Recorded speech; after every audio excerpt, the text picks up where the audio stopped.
Hi viewers, welcome to KK kitchen. இன்றைக்கி வந்து நம்ம என்ன பார்க்க போகிறோம்னா ராகி மாவு களி செஞ்சுருக்கோம். நம்ம வந்து ஆல்ரெடி வீடியோ போட்டிருக்கோம். அதெல்லாம் வந்து நம்ம வந்து பாத்திரத்தில் பண்ணது. இப்போ வந்து நம்ம இதில் பார்க்க போகிறோம்னா மண்பானையில் ட்ரை பண்ணலாம் வாங்க. இப்போ பார்த்தீங்கன்னா நம்ம இதில் கொஞ்சம் தேவையான அளவுக்கு தண்ணி வச்சு நல்லா கொதிக்க விடலாம்.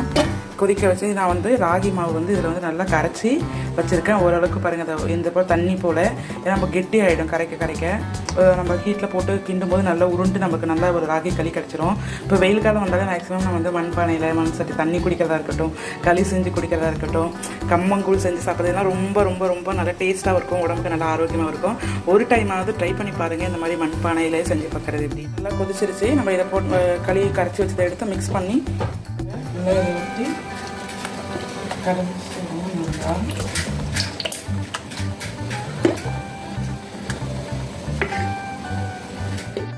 ரெடியாக இருக்குது.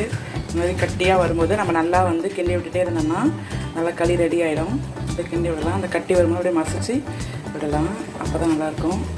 இதுவும் நல்ல ஒரு டேஸ்ட் தான். மண்பானையில் செய்கிறது ஒரு ஜாலியாகவும் இருக்கும், டேஸ்ட்டாகவும் இருக்கும், உடம்புக்கு ஆரோக்கியமாகவும் இருக்கும். அதே போல் நம்ம வந்து சில்வர் கரண்டிலாம் யூஸ் பண்ணுறத விட நிறைய மரக்கரண்டி யூஸ் பண்ணும்போது நமக்கு கைக்கெலாம் கொஞ்சம் நல்லா இருக்கும். இந்த சில்வர் யூஸ் பண்ணும்போது இந்த எஜ்ஜு நம்ம நல்லா பிடிச்சி கிண்டும் போது கரண்டியும் சுடும், சைட்லேயும் அப்படியே சூடாக இருக்கும், கிண்ட முடியாது. இந்த மாதிரி மரக்கரண்டி யூஸ் பண்ணும்போது நல்லாயிருக்கு. ட்ரை பண்ணி பாருங்கள். இப்போ பார்த்தீங்கன்னா அப்படியே கட்டியாக இருக்கா. இதெல்லாம் வந்து சரி வர நல்லா மசிச்சு விட்டு ரெடி பண்ணி விட்டால் களி ரெடி ஆகிடும். களி வந்து ரெடி ஆகிடுச்சு. இந்த கட்டியெல்லாம் கிண்டி நல்லா மசிச்சு விட்டால் ரெடி ஆகிடுச்சு. அவ்வளோதான். ட்ரை பண்ணி பாருங்கள். தேங்க்யூ.